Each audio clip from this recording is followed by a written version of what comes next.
você verá casos muito interessantes. O primeiro caso, a mãe dela foi avisada que 20 anos depois morreria e morreu. O outro caso é de uma menina que foi ao plano espiritual, viu os avós, viu uma amiga, né? Muito interessante, condiz com tudo que o Espiritismo fala do plano espiritual.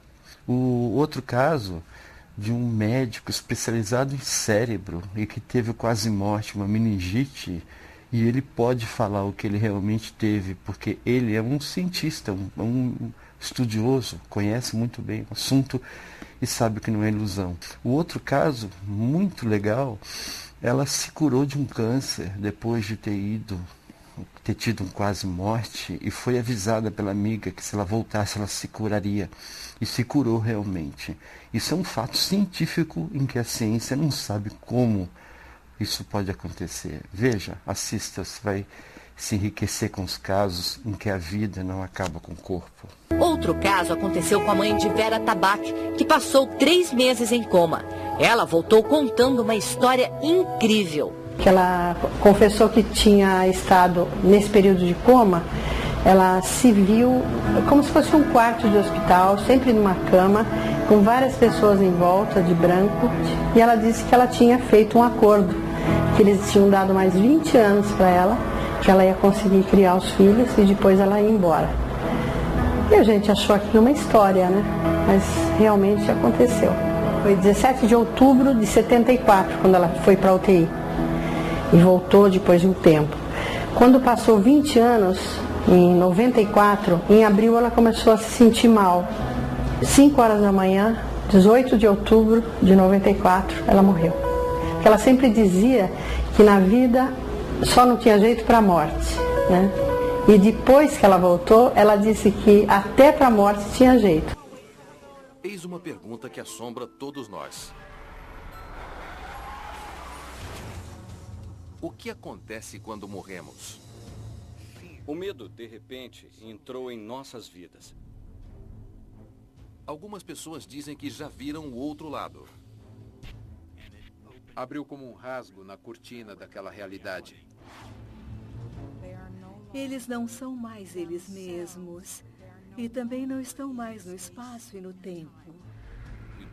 Nós achamos que o fim de vida ainda não foi bem pesquisado e deviam fazer mais pesquisas com mais empenho. A morte é o fim? Não há nenhuma prova científica de que existe vida após a morte. Ou existe algo mais? Foi realmente um milagre.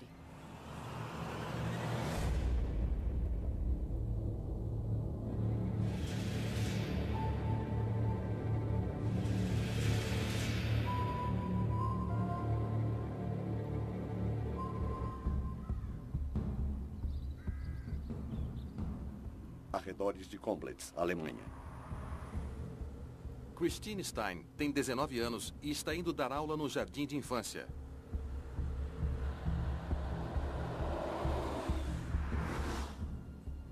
Ela faz o mesmo caminho todos os dias. Mas agora ela está para fazer outra viagem, que a colocará cara a cara com a morte.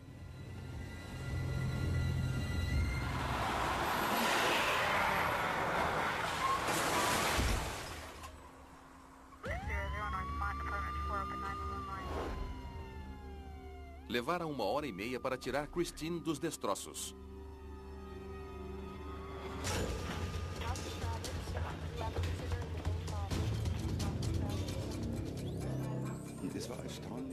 Foi grave. A aorta sofreu um corte enorme. Ela estava com hemorragia interna. Foi um milagre a garota não ter morrido quando chegou ao hospital.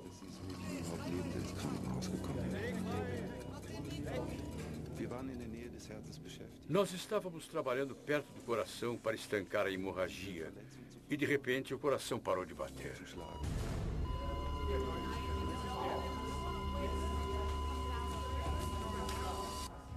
O coração dela não reiniciava. Ela só tinha minutos até seu cérebro parar também. Nós estávamos tentando reiniciar o coração com o desfibrilador. E tínhamos administrado várias medicações. A paciente tinha perdido muito sangue, por isso seus órgãos não estavam recebendo o suficiente. Eu achava que não conseguiríamos salvá-la. Como o coração de Christine tinha parado de bater, muitos podiam considerá-la morta. Mas algo ainda parecia acontecer em seu cérebro.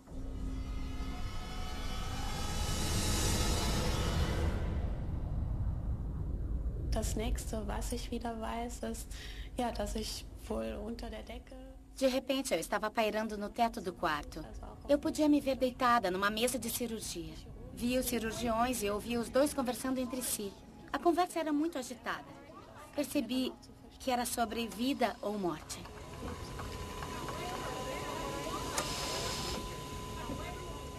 Para ajudar a entender as experiências de quase morte, alguns pesquisadores focam o conteúdo destes episódios. Um elemento comum que acontece no início de experiências de quase morte é chamado de experiência fora do corpo. Naquele momento, a pessoa parece poder ver e ouvir coisas acontecendo, mas de um ponto de observação acima de seu corpo.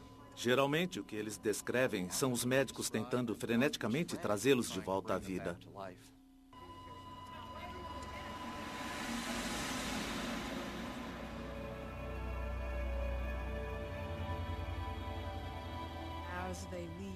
Ao deixar o corpo, elas começam a fazer esta conexão. Começam uma viagem a partir da vida atual para o que seria além desta vida, depois desta vida, fora desta vida. Eu não sei descrever como consegui flutuar do teto para este lugar especial onde fui parar. O mundo em que me vi era mergulhado numa luz brilhante, muito acolhedora.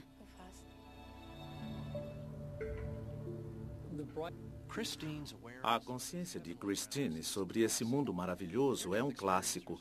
Quem passou por uma experiência de quase morte frequentemente descreve mundos belíssimos que estão além da Terra. Também usam o termo celestial. Era parecido com a Terra, mas as cores eram mais brilhantes e acolhedoras. Incrivelmente bonito. E o chão parecia de algodão, muito suave e morno.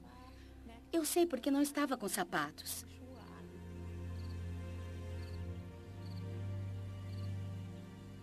Eu usava um vestido azul claro, longo. Eu achei estranho porque eu não tinha um vestido assim.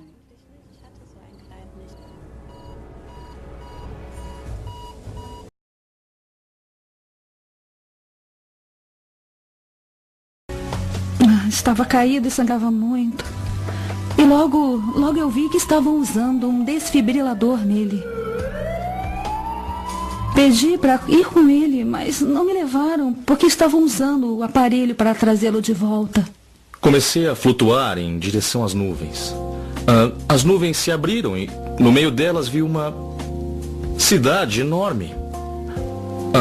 Era muito estranho. Mas a cidade era maravilhosa. Vi muitas cores que nunca tinha visto na vida. Umas cores estranhas, luminosas, radiantes, brilhando nesta cidade enorme. De repente, uma voz disse: ainda não é sua hora. Volte.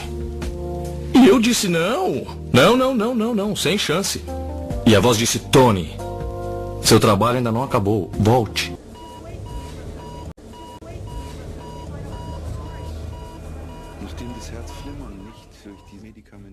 Nós não conseguíamos reiniciar o coração dela.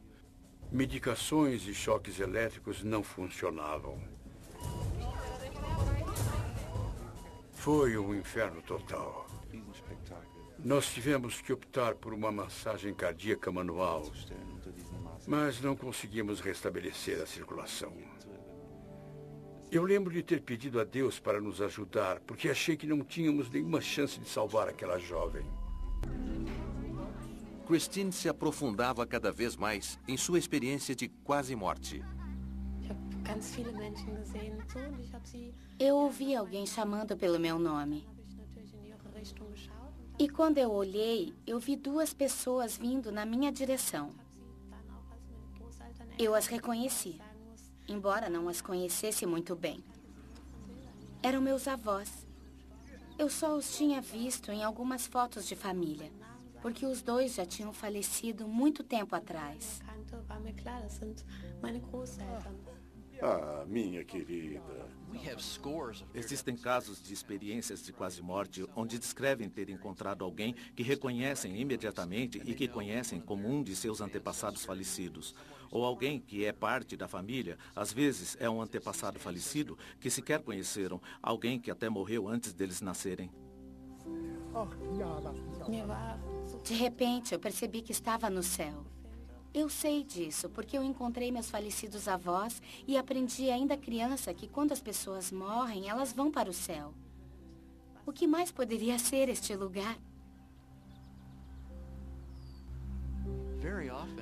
Geralmente, nestes mundos sobrenaturais ou divinos, as pessoas interagem com outras pessoas que pareciam conhecer em sua vida terrena, mas com uma importante diferença. Mesmo que a pessoa tenha estado cronicamente doente e morrido, as pessoas na experiência de quase morte estão sempre com saúde perfeita.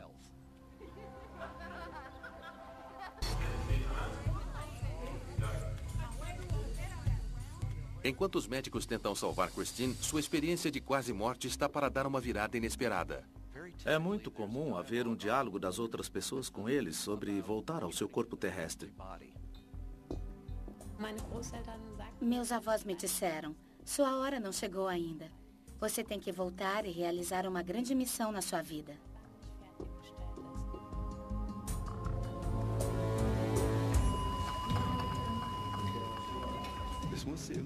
Finalmente consegui colocar um grampo sobre o corte na aorta. E recuperamos um pouco da pressão sanguínea. Então seu coração começou a bater de novo. E conseguimos estabilizar a circulação com transfusões de sangue e medicação.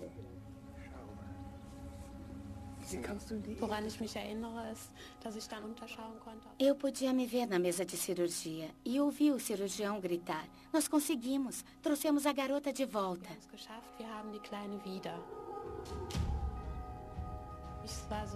Eu chorei quando os meus avós disseram adeus, porque eu queria ficar com eles no céu.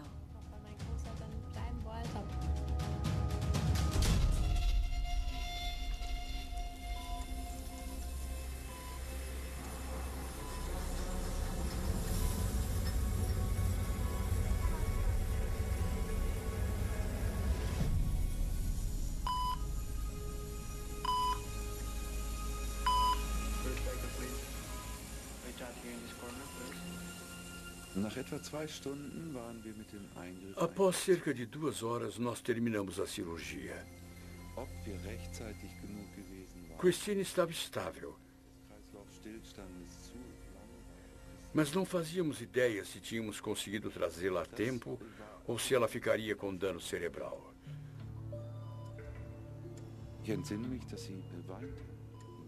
Lembro de ver Christine chorando durante a recuperação. Isso é muito incomum. Geralmente as pessoas não acordam chorando.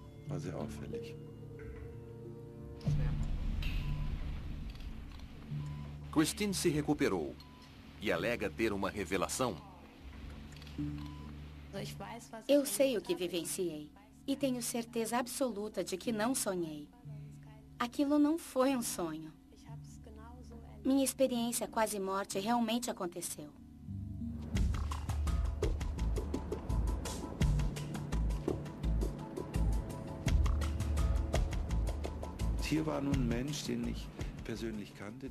Se tem alguém que conheço bem, é um dos meus pacientes.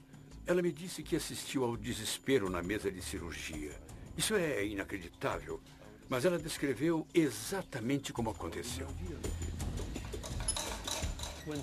Quando alguém está em crise, deitado numa cama de hospital, ele pode parecer em coma para o pessoal do hospital porque não se mexe, mas, na verdade, está assistindo num estado de hiperalerta tudo o que está acontecendo ao seu redor. Nossos melhores cientistas que se comunicam uns com os outros em todo o mundo têm regras de protocolo, que incluem... Não podem demonstrar que são religiosos. Não podem acreditar em discos voadores e certamente não andam com alguém que acredite em discos voadores. Mas tudo acontece atrás de portas fechadas, porque ninguém deseja atrair atenção para isso. Você sabe que eles compreendem que existe uma punição associada a esse tipo de pesquisa e por causa disso tudo é feito por baixo dos panos. Ser bloqueado e impedido por medo das opiniões alheias me parece errado.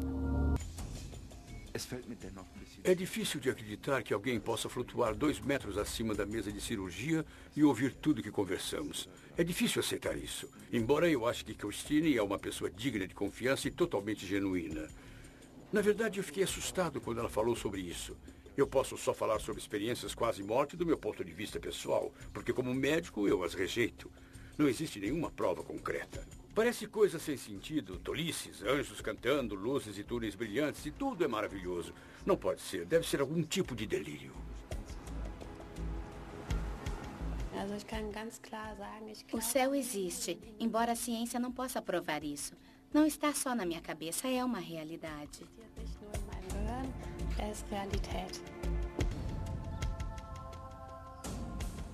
Se a experiência de Christine foi uma alucinação, ela não está sozinha. Milhões de pessoas relataram ter tido experiências de quase morte.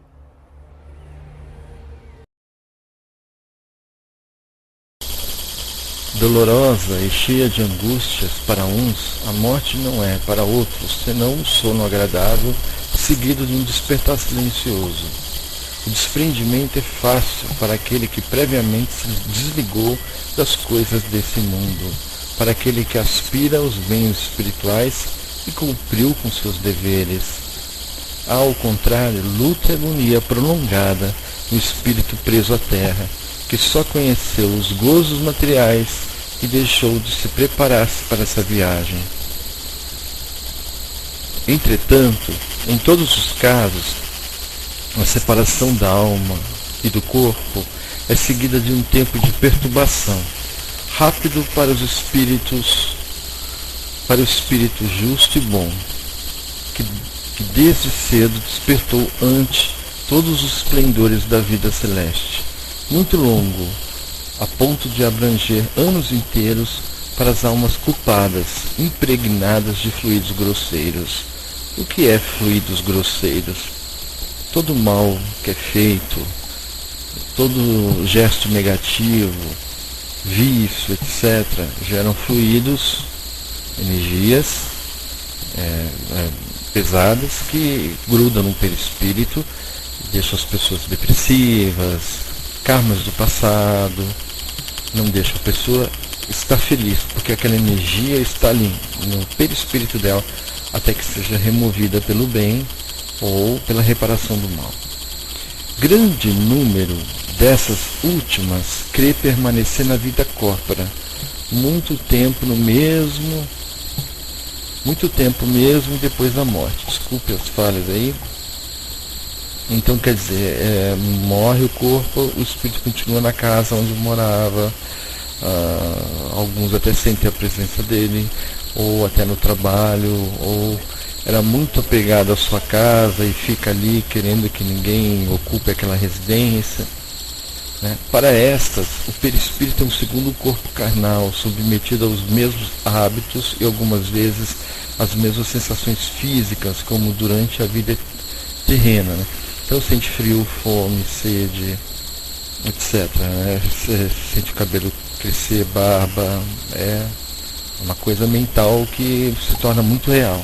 Outros espíritos de ordem inferior se acham mergulhados em uma noite profunda, em um completo insulamento no seio das trevas, que para uns é inferno, né? Mas é um local, uma concentração mental que o espírito fica consigo mesmo, em conjunto com outros espíritos, todos habitando uma mesma faixa de pensamento, que produz uma paisagem de umbral, de trevas, de lugar escuro, frio, etc.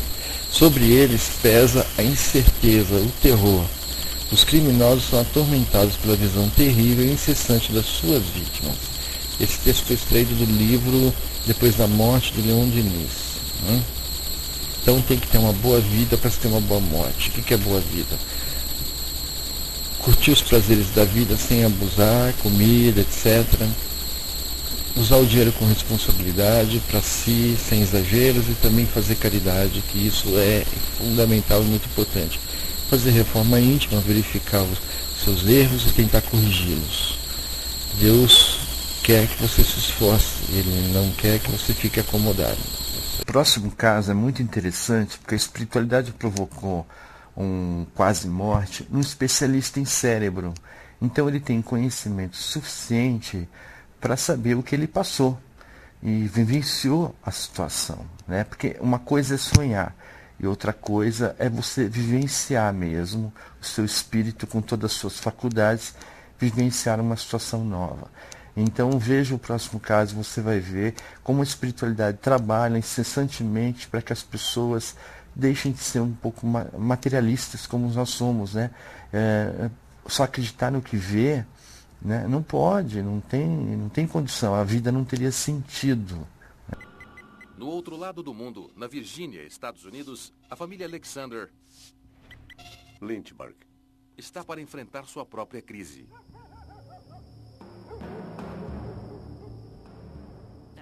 Naquele domingo à noite, nós achamos que Eben talvez estivesse doente e pensamos, ele também está com gripe. E não nos preocupamos muito. Ele estava com um pouco de tosse, como o resto da família, e foi dormir bem naquela noite. Mas o neurocirurgião Dr. Eben Alexander acordou com uma dor bem além de uma simples gripe. Quando eu subi de novo, fui dar uma espiada nele. E ele estava tendo uma convulsão. Ele se contorcia, estava muito, muito agitado e tremia. E eu falei, diz alguma coisa. Mas ele não conseguia dizer nada. Então, liguei imediatamente para a emergência. Eles o levaram de ambulância para o hospital. Ele estava tão agitado naquela hora que 9 pessoas precisaram segurá-lo para conseguir colocar o soro. E o Dr. Alexander entrou em coma profundo. Foi difícil.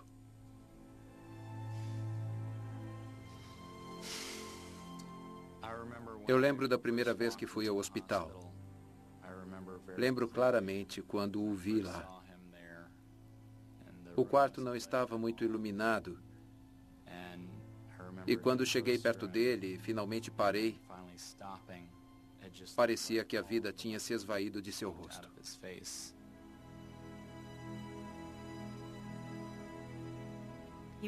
Ele ficou em coma o tempo todo, mas houve um momento em que nosso padre estava lá e nós o ouvimos gritar. Deus, me ajude, me ajude. E eu disse ao padre, ele falou. Mas foram suas últimas palavras. Os exames revelaram que o Dr. Alexander tinha uma meningite bacteriana rara, resistente a antibióticos. Ironicamente, esta doença ataca o cérebro, a especialidade médica dele. Alguém naquela situação só tem entre 1 a 2% de chance de sobrevivência. Mas sobreviver simplesmente não seria bastante. Um dos médicos me disse, estou muito preocupado com o cérebro dele. Isso significava que o corpo podia sobreviver, mas ele seria um vegetal. Seu cérebro não estaria lá. E isso causou muitas lágrimas. Foi meu pior momento naquela semana. Era um mistério, porque eles continuavam dando doses triplas de antibióticos. E não havia nenhuma reação.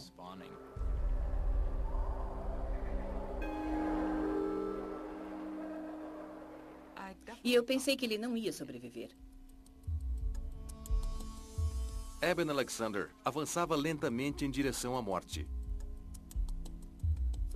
Na grande maioria das vezes, a morte é um processo, não é um momento no tempo. Muitos acham que o momento da morte é quando o cérebro morre. Isso é quando você morre como um humano. Este momento no tempo não é facilmente delineado em termos clínicos. Finalmente, a vida se acaba. Isso ocorre quando a pressão sanguínea chega a zero. Não há mais pressão sanguínea e a respiração para. Isso geralmente ainda está acompanhado pela atividade elétrica do coração.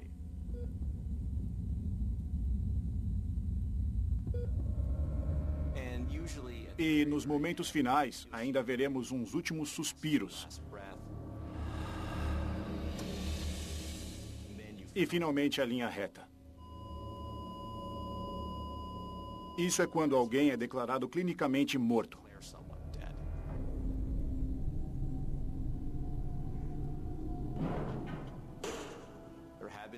Há situações em que um paciente é dado como morto e pode ser ressuscitado ou voltar.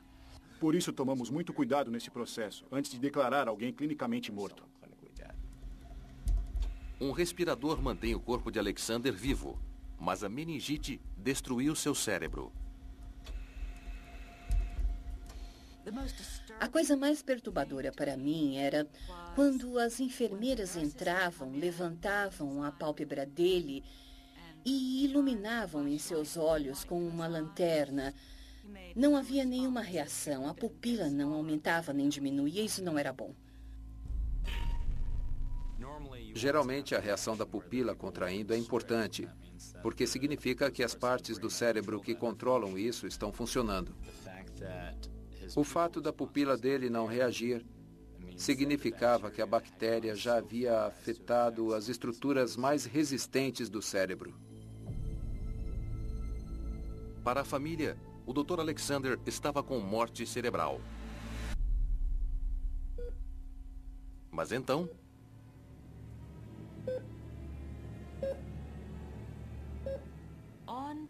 Na sexta-feira, quinto dia, eu senti que ele estava apertando minha mão. Ele tentava abrir os olhos. Foi surpreendente.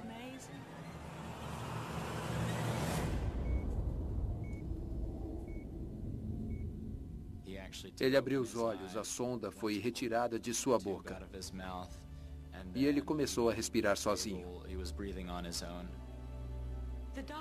Os médicos disseram que houve uma ajuda aqui além da nossa.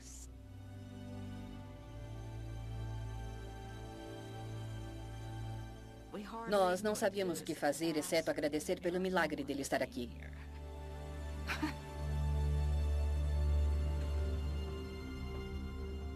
Mas logo a família percebe que, apesar do milagre, algo parecia estranho.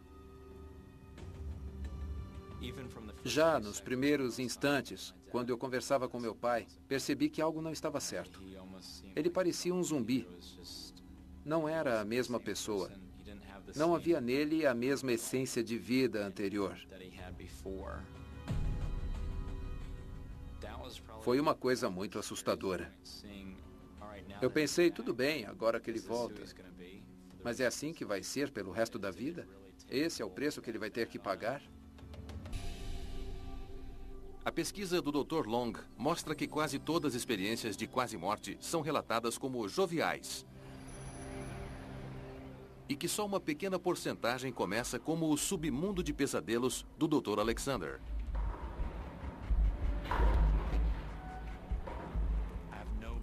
Eu não tenho nenhuma lembrança da minha vida, de nenhuma palavra, de nenhum idioma, de nenhum conhecimento de humanos ou deste universo.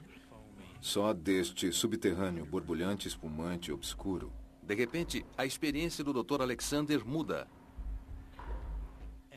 Então, do nada, apareceu uma melodia de luz girando.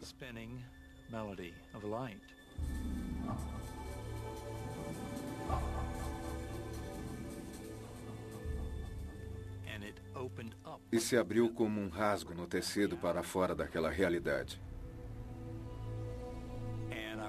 E eu saí daquela escuridão para um lindo vale verdejante.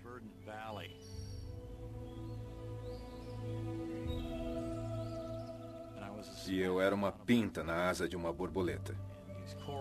E os cantos dos corais vieram até mim, como as cores das nuvens em movimento, contra o azul profundo do céu.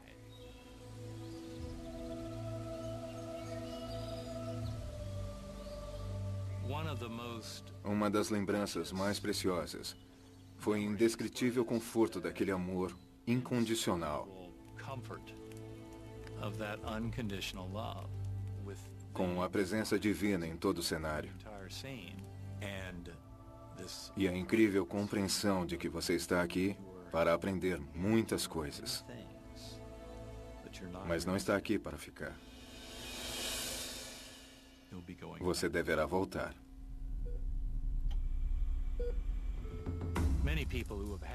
Muitas pessoas que tiveram esta experiência e voltaram ficaram aturdidos pelo poder daquele amor em toda a sua essência.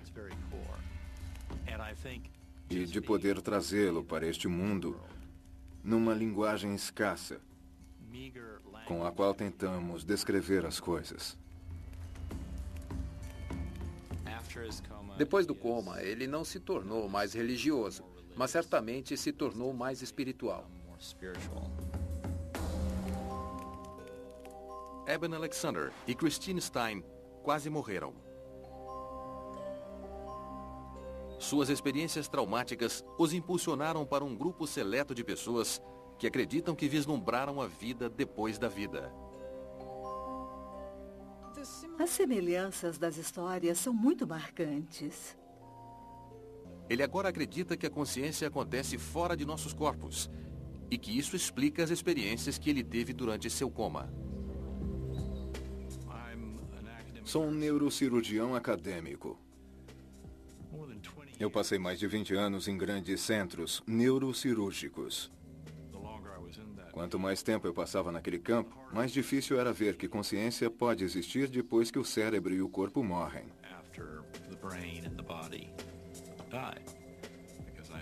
Porque eu achava que o cérebro era necessário para sustentar consciência. Aí eu tive uma profunda experiência de quase morte. A coisa profunda era que em nenhum lugar no meu cérebro eu imaginava que tudo aquilo pudesse acontecer.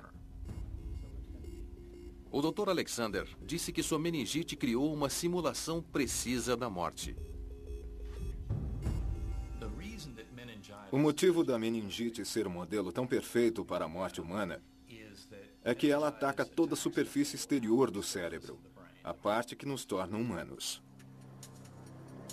A camada superior do cérebro, o neocórtex, controla o pensamento e a fala. Esta é minha ressonância no terceiro dia da minha doença. O que estamos vendo aqui é que tem pus por toda a superfície do cérebro. Ele penetra nestas fissuras, estas pequenas rachaduras que podemos ver aqui.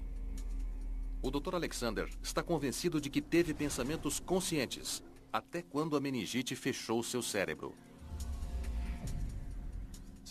Então a meningite, ao eliminar o neocórtex, desativando meu neocórtex naquela semana, tornou impossível que aquela experiência incrível acontecesse no meu cérebro. E sugere fortemente que o estado de consciência rica pode acontecer totalmente independente do cérebro. E o Dr. Nelson acha que há uma razão mais básica para as semelhanças existentes nas experiências de quase morte. As pessoas têm experiências de quase morte semelhantes, porque elas têm a mesma biologia subjacente que produz essas experiências.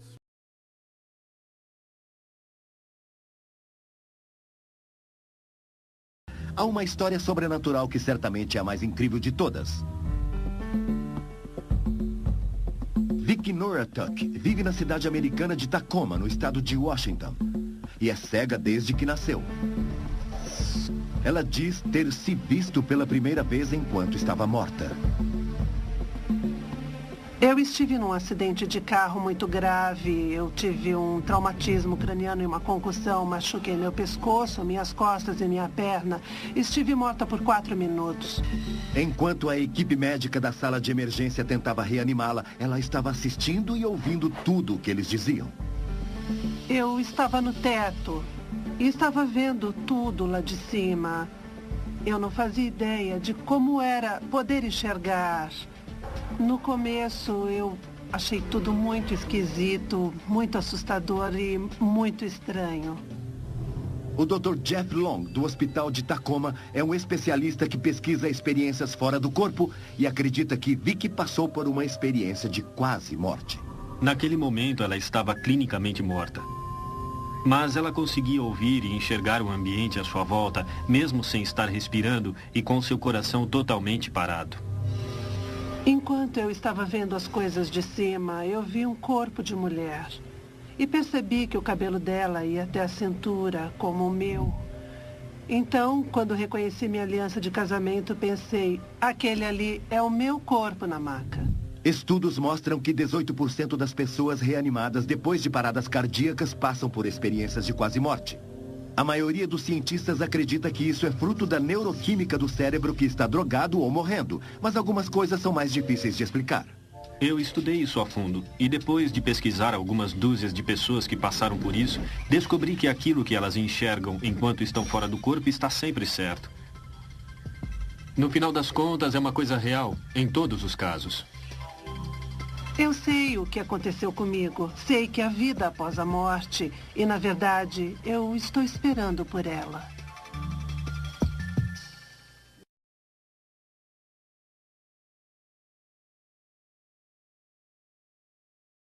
Naquele momento, ela estava clinicamente morta.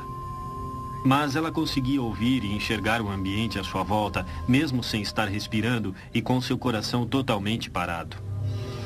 Enquanto eu estava vendo as coisas de cima, eu vi um corpo de mulher. E percebi que o cabelo dela ia até a cintura, como o meu. Então, quando reconheci minha aliança de casamento, pensei, aquele ali é o meu corpo na maca. Eu estudei isso a fundo e depois de pesquisar algumas dúzias de pessoas que passaram por isso, descobri que aquilo que elas enxergam enquanto estão fora do corpo está sempre certo. No final das contas, é uma coisa real, em todos os casos.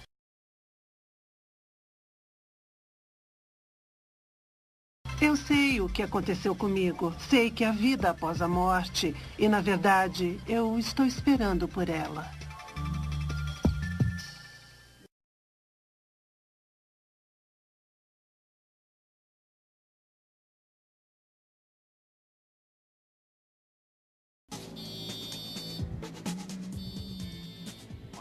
Eu sou um médico de UTI. Nós cuidamos de pacientes extremamente doentes. Eles são os pacientes mais doentes no hospital. E até certo ponto, alguns destes pacientes estão tão doentes que fogem ao alcance de nossos cuidados médicos e falecem.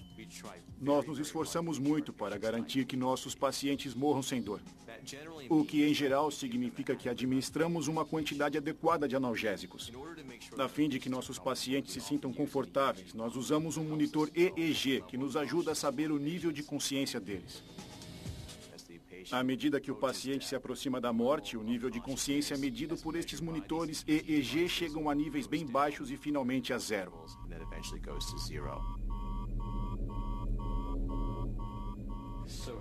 Nesse ponto, eles não estão mais respirando, e este é quando um paciente acaba de falecer.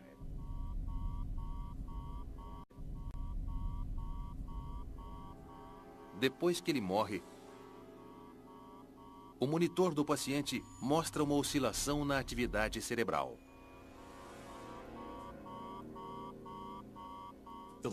O nível de picos que estamos vendo são compatíveis com os de uma pessoa acordada e conversando. Este pico geralmente dura 2 a 3 minutos. E uma coisa surpreendente é quando se está sentado à cabeceira olhando para um paciente que está efetivamente morto. E seu monitor EEG mostra um nível de alguém acordado, alerta, interagindo com você. Isso é um fato chocante. A reação dos médicos, da equipe, das enfermeiras ante este fato foi muito variável. Uns acharam que era fantasmagórico e não sabiam o que fazer. A cronologia do pico é quase a mesma quando a pressão sanguínea da pessoa cai para zero. Nós ainda precisamos ver isso acontecer num paciente que tem uma pressão sanguínea normal. Há especulações que para alguns pacientes que são ressuscitados e se lembram deste evento, que isso pode formar suas experiências de quase morte. O Dr. Alexander discorda. Ele agora acredita que a consciência acontece fora de nossos corpos e que isso explica as experiências que ele teve durante seu coma. Sou um neurocirurgião acadêmico. Eu passei mais de 20 anos em grandes centros neurocirúrgicos. Quanto mais tempo eu passava naquele campo, mais difícil era ver que consciência pode existir depois que o cérebro e o corpo morrem.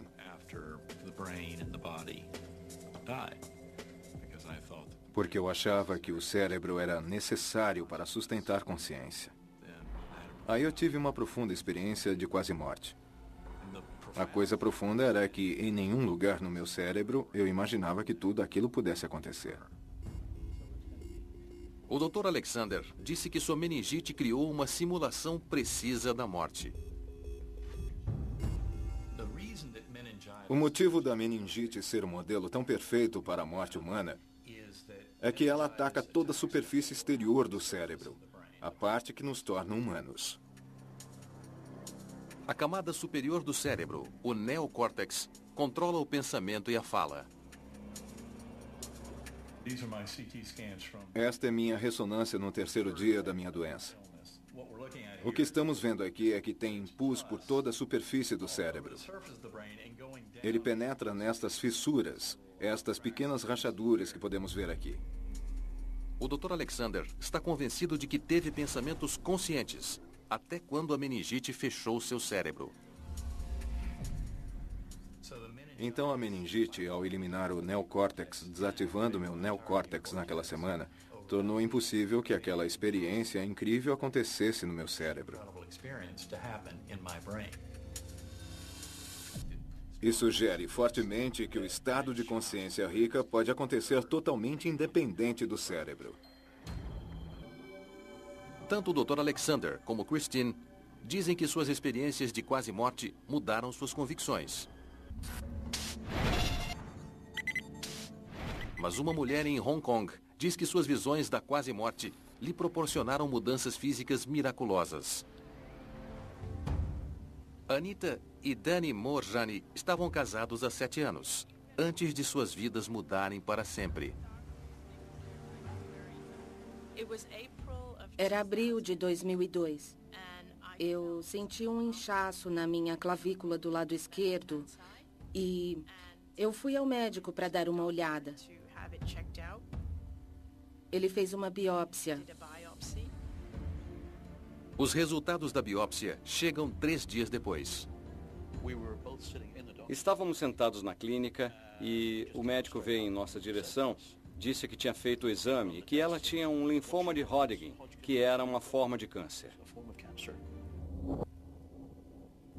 Eu fiquei entorpecida. Fiquei realmente entorpecida. O medo, de repente, entrou em nossas vidas como nunca. Nunca havia entrado antes. Ele continuou progredindo e ficando pior e se espalhou pelo meu corpo num período de 3 anos e 10 meses. Eu decidi não fazer quimioterapia porque eu assisti minha melhor amiga e o cunhado do meu marido morrerem enquanto faziam quimioterapia. E eu achei que a quimioterapia os tinha matado. Anita fez tratamentos alternativos, mas piorou. Meus pulmões estavam cheios de líquido. Eu respirava com a ajuda de um tanque de oxigênio. Eu tinha lesões abertas na pele. Eu pesava mais ou menos 36 a 28 quilos porque meus músculos se deterioraram. E eu comecei a aceitar o fato de que eu ia morrer. O tempo de Anita estava acabando. Na manhã de 2 de fevereiro de 2006, eu não acordei.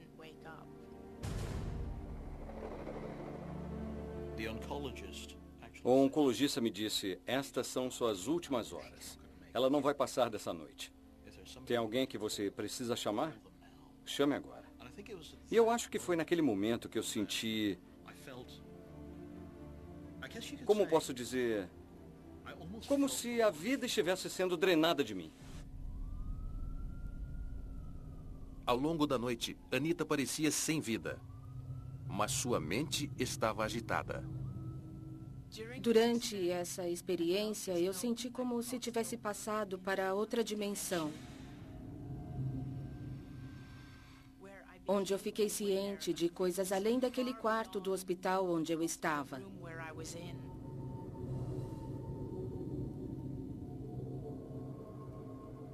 Anita Moorjani tem lembranças vívidas da vida após a vida. Eu tive contato com minha melhor amiga que perdi para o câncer. Eu sentia muita culpa por não ter passado os últimos dias com ela, porque era muito doloroso para mim vê-la morrer enquanto lidava com minha própria doença.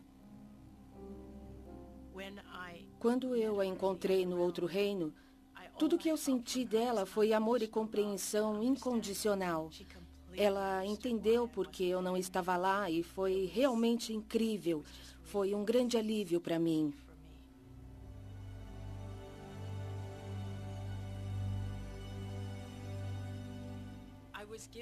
Eu recebi uma escolha sobre voltar ou seguir em frente para a morte. A princípio, eu quis muito seguir em frente para a morte, porque era um reino tão surpreendente, era tão bonito, e também eu não queria voltar para um corpo doente. Mas aí aconteceu uma coisa. Eu comecei a entender que se eu escolhesse voltar para o meu corpo curaria bem depressa.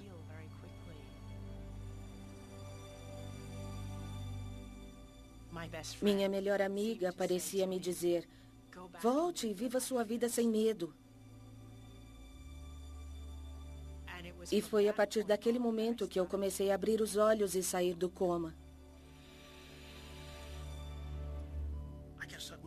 Acho que foi um dos momentos mais felizes da minha vida. Eu podia me sentir em êxtase. E talvez, sei lá, a pessoa mais feliz do mundo, a pessoa mais feliz do universo. Mas o corpo de Anita ainda está doente com câncer. Eu fiquei dizendo, eu vou ficar bem, eu sei que vou ficar bem, não se preocupe comigo. Minha reação inicial naquele momento foi, sim, querida. Eu estava pensando como qualquer profissional médico. Houve dano, houve falta de oxigênio. Mas a situação de Anita deu outra virada inesperada. Embora todo mundo pensasse que eu estava em coma, eu não percebi que estava em coma, porque estava ciente de tudo o que estava acontecendo ao meu redor. Quando o médico entrou, eu o reconheci imediatamente e ele ficou muito surpreso porque eu comecei a relatar os procedimentos que ele realizara em mim. E ele ficou muito, muito surpreso e disse, como você sabe? Você estava em um coma. Quando ela começou a nos contar as coisas que tinham acontecido, eu percebi muito rápido. Bom, tem algo aqui que não é nem um pouco normal. Nem um pouco normal. Ou seja, totalmente milagroso. Todo mundo começou a ficar realmente surpreso. Em 4 dias, meus tumores encolheram 70%.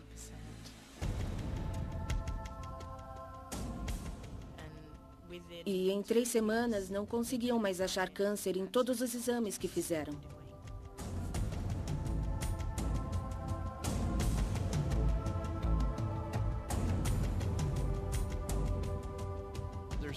Tem algumas literaturas médicas que descrevem o quanto é rara a regressão espontânea da malignidade. Isso só acontece em um caso dentre 100 mil. E por regressão, quero dizer que o câncer fica menor. Para ele ir embora totalmente, é muito mais raro ainda. Vários médicos examinaram meu caso depois que isso aconteceu, e cada médico apresentou uma explicação diferente. Os médicos que me trataram acham que foi o tratamento deles, e eu acho que foi meu estado alterado de consciência. Assim que eu descobri a verdade de quem realmente sou, soube que seria curada. Se você quer entender muita coisa sobre a morte, como vai ser a sua morte, você já pode se preparar desde já com atitudes positivas. Leia o texto abaixo do vídeo, né? E vou te dizer uma coisa. No caso dela, eu como pesquisador espírita, que eu estudo há muitos anos o espiritismo, eu acredito, falando nisso, você também pode estudar, tem um link abaixo do vídeo que dá acesso a livros, você pode baixar inúmeros livros. O caso dela, eu acredito que seja, ela tinha um karma a expiar, que se traduziu como energia negativa. Essa energia negativa causou esse câncer, né? Energia negativa é o quê? Todos os atos negativos da nossa vida. Falta de caridade, falta de amor ao próximo, falta de perdão, né? E coisas, vício em sexo e outros vícios, né? Até vício de falar mal do outro. Tudo é energia negativa. Isso causa doenças no final da vida ou no meio da vida, depende. Às vezes pode ser também de vidas passadas, né? Como o karma dela estava no fim, a espiritualidade aproveitou e causou provocou esse quase morte nela, essa experiência. E eles resolveram também trazer esse fato a nós para provar que a morte não existe e também curando ela, é um fato científico, você viu que é muito raro, curaram o corpo físico dela. Eles podem fazer tudo, quase tudo em relação ao que imaginamos. Cura, então, quase só quando um órgão se desfez é que eles não podem mais fazer nada, mas fora isso podem fazer quase tudo. Então, estude. Leia os livros para você entender a vida.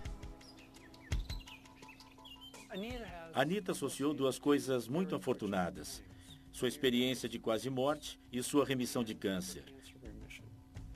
Embora ela os tenha tido juntos, isso não significa que eles estejam relacionados. Anita Moorjani, Christine Stein e Eben Alexander. Todos vieram de um sopro da morte. Eles recuperaram a saúde, certos de que tiveram um vislumbre de vida após a vida. Foi simplesmente atordoante. Eu sinto que quando converso com as pessoas sobre isso, que estou apenas lembrando de alguma coisa que elas conhecem num nível muito mais profundo. A vida depois da morte desafia o atual raciocínio científico. Esse tópico parece muito esotérico e há muita ansiedade e insegurança ao redor disso, mas absolutamente zero de ciência. A convicção e prova do céu é uma questão de fé, não é uma questão de ciência. Reais ou não, experiências de quase morte têm repercussões mundiais. A vida após nossas vidas deu esperança às pessoas. Por exemplo, sabemos através de estudos psicológicos que as pessoas são muito mais resilientes às coisas desagradáveis que a vida lhes apresenta. Eu não tenho mais medo de morrer. Isso não quer dizer que eu não me importaria de morrer amanhã, não é isso. Eu espero morrer quando estiver velha, porque eu sei que haverá algo mais depois desta vida. E eu vi o que é. E é um pensamento maravilhoso e realmente reconfortante para mim.